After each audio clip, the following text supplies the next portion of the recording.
Welcome back to our channel. We are Derek and Mike, two Americans living the dream in Copenhagen, Denmark, and today we're going to tell you exactly how much that dream costs us on a monthly basis. So whether you're planning a move to Copenhagen or you're just curious about the cost of living in one of the world's most livable but most expensive cities, we're going to spell out to you exactly how much you can expect to spend if you live in Copenhagen. Like anyone living in Copenhagen, our housing payment is our biggest expense, and you have to carefully consider which neighborhood is going to be right for you and your budget. We live in the neighborhood Vesterbro, which is extremely central, while it still feels like it's a proper neighborhood and not just a tourist zone. There's ample nightlife, a bunch of restaurants and coffee shops, and the great thing is we can walk, bike, or take public transportation basically to anywhere else in the city with ease. And for us, since we're married and have no kids, it's an ideal place to live. But the central location does come with a bit of a premium compared to some other neighborhoods around Copenhagen. Each neighborhood certainly has its own unique vibe, and the prices vary a little bit to reflect these differences. If you want to live in a more quiet neighborhood, then Østerbro is probably a little bit more quiet, more family-friendly, but a little bit higher in the housing prices. Nørrebro and Nordvest are also popular neighborhoods where prices are a bit more affordable, and a flat in Amager is typically priced somewhere in between. We may come back and do a guide to compare neighborhoods and break them down against each other for another video, but at least for now, let's talk about prices in Copenhagen rental budgets. Right, good call. So in Copenhagen, like basically any city on earth, you can expect to pay higher rent near the city center. Mike touched on this a little bit. You can find some decrease in price as you move out from the city center. Again, we bought our flat a few years ago, but a similar unit in this building in Vesterbro is being rented for the cost of 17,500 kroner per month. That's about 2,500 US dollars.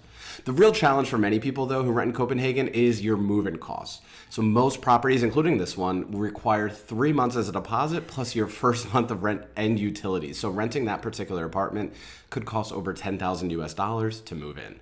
It's crazy. Utilities are also listed at about 1,100 krona per month. It's 170 USD. And in the building, we pool with the other units for most other utilities and pay something similar. We pay our own heating, electric, and internet with a quarterly billing period, and the heating is obviously going to be the highest cost. It goes up in the winter when we use more heat, but since there's no air conditioning in our flat, we don't have the same seasonal uptick in the electric bill like we used to have in the US. What about some of our other household bills? Let's move over to the couch and talk about those. We cut the cord when we moved to Copenhagen, so we've never actually paid for a television package that we couldn't stream. But we do pay for HBO Nordic, Netflix, and Hayu because I need to watch my Real Housewives. We pay about 79 krona for Netflix and for HBO, and 49 krona per month for Hayu. That's 207 kroner or 30 US dollars per month. We also have our phone service through the company called 3, and we have a joint plan for the two of us with personal phones that ends up being 230 krona a month, which is about 35 USD. It includes unlimited calls to Danish numbers from a ton of countries and 30 gigs of data that can also be used in the country. So it's a pretty good plan for us and cheaper than it was in the US actually. Yeah, and our gym membership is through a Danish gym called Sats. We pay 259 kroner or $38 per month. There's a lot of gym options in Copenhagen, and you can shop around to find the best. Many have deals, especially at different times of the year or with different companies. Even sports leagues can give you some special deals. For example, you may be able to get a premium membership for the basic price or try it out for a month because you belong to a particular sports league. So shop around and see what's best for you. Speaking of shopping, I'm sure you're interested in what the cost of food is going to be around here. So let's head up to the grocery store and find some food.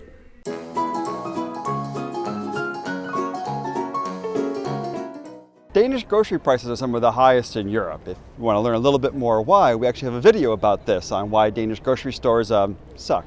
But before we go into the grocery store and see how much it costs for eggs, milks, and other staples, it's important to know there are other ways you can get meals here in Copenhagen. For one, we use a meal delivery service, which delivers between 3 and 5 meals per week, and it costs us between 400 and 700 krona, or about $70 to $100, depending how many meals are delivered. Also, like most other people, we have our lunch partially paid for us by our companies in the office. Typically costs us about, say, 40 krona per meal or $5 per meal for lunch, and the rest is subsidized by the company. But as we go into the grocery store, you can see how much it costs for us to do our basic grocery shopping here in Copenhagen. 6 avocados, 30 krona. 1 pound of chicken, about 450 grams, 40 krona. Loaf of bread, 16 krona. 6-pack of the famous Easter beer or påskebryg, 30 krona. Milk, 15 krona, but be careful, there's about 40 different kinds of milk that you have to choose from. 400 grams of ground beef, it's about 1 pound, costs 44 krona. Frozen peas, my favorite vegetable. 400 grams or a pound for 14 krona. Danish organic eggs, 10 for 36 krona.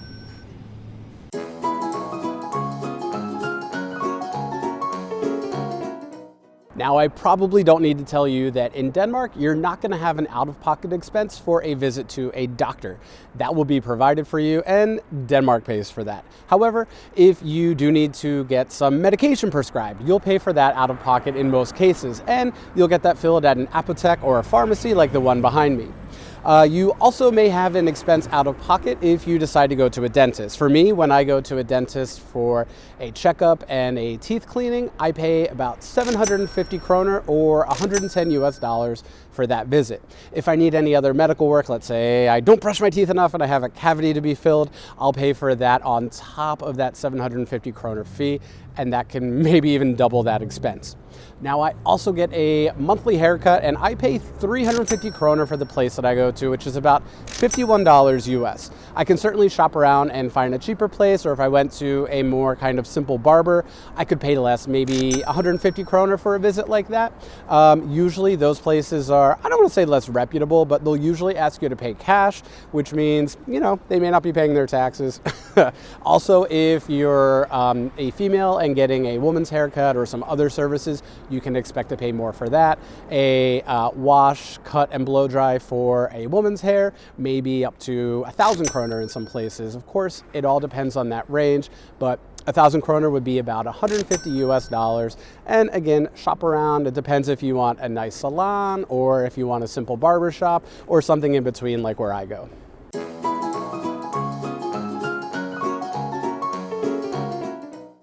Now I'm going to head over to Techno Bakery in Nørrebro and check out the price for a typical Danish breakfast and a cup of coffee with my friend. Okay, so I got a bread with cheese, which is a typical Danish breakfast. That with a latte and a filtered coffee came to 93 kroner, which is about $13.50 US dollars. So that gives you an idea of what you can pay for a typical Danish breakfast and a coffee. Now let's find out how much lunch is going to cost us. I'm going to meet up with Mike at Ramen Bureau in Vesterbro, one of our favorite spots for lunch. We're at one of our favorite lunch spots, which is kind of a quick service place that you can get lunch. It's a bowl of ramen, which costs 145 kroner, which is about $21 US, and a beer for 63 kroner, which is about $9 US. Another expense you'll have living in Copenhagen is going to be transport.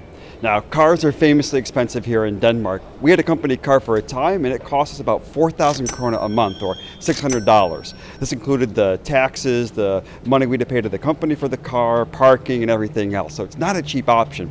The good thing is, public transport around Copenhagen is actually quite good. When you live in Copenhagen, you'll be able to get yourself a relocate, which will be able to give you discounted fares on all the different modes of transportation, the metro, the buses, the trains, even the ferry boats on the harbor.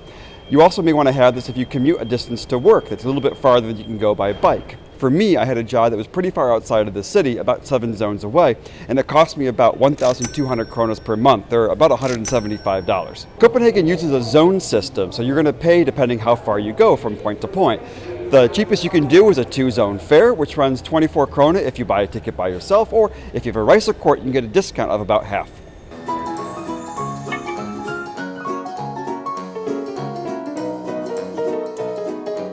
I'm standing just off of Strøget, which is arguably one of the most famous shopping streets in Denmark, and at least the most famous shopping street in Copenhagen, because we want to talk about the cost of buying clothing if you're living in Copenhagen. Now, clothing in Copenhagen is notoriously expensive, which is why we always dress like slobs. Derek! Which is why we often buy our clothing when we're traveling abroad. How about that? So to kind of give you an example of what you can expect to pay for clothing, we're going to walk into one of our favorite men's stores in Copenhagen, which is Jack & Jones, a famous Danish brand, and give you an idea of what to expect if you're buying clothes and how much to put into your budget for buying clothes in Copenhagen. If you're looking for 2 tops in Copenhagen, it will only cost you 250 krona or 24 US dollars. And those were short sleeve tees, but the long sleeve knit tops are 2 for 500 krona or 48 US dollars. And the denim jeans are 600 krona or 90 US dollars. Jeans and long sleeves are basically out all year because Scandinavia, baby.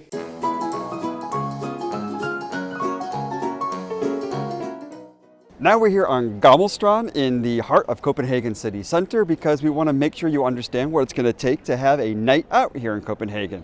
Now, to come to any of the restaurants in the city center, it's pretty typical that in the nicer ones you'll find there'll be a price fixed menu preset ahead that you'll pay one price for. They typically can range between, say, 300 to 500 krona. The restaurant that we like to go to for a nice kind of romantic Friday or Saturday night out is called Restaurant Pluto, where the menu goes for 495 krona. You can also pair that with a wine pairing, which will be also 495 krona. So each of those are about $72 US. But again, remember, compared to the US, you're not going to necessarily add tip on top of that, though you certainly can, and the tax is already included. So even though the price may shock you, at least the price on the menu is the price that you'll pay at the end of the meal as well. Of course, if you're going out, you may want to have some drinks before or after you have the meal. You can go and get some beers at a nice craft beer place or a nice bodega, which is the term for a Danish kind of corner bar, maybe a little bit more smoky, a little bit more atmosphere there. Normal craft beers can run you, say, 45 to 70 krona each, so it's going to be in the, say, 7 to 10 US dollars. And you can also sample some of the really nice cocktail bars that are around the city center. Cocktails in Copenhagen will run you, say, about 120 to 140 krona each, so say 18 to $25. Just to give an example, we had a night out last night with some friends. We went to a comedy show. The tickets for the comedy show were 120 krona, or about $18 each. And then we had beers there, which were running about 45 krona each. So depending on what you choose to do and how many drinks you choose to have during the night, your night can add up, but it all depends on what you choose to do here in Copenhagen. And we're back home because we can't afford to do anything else in Copenhagen today.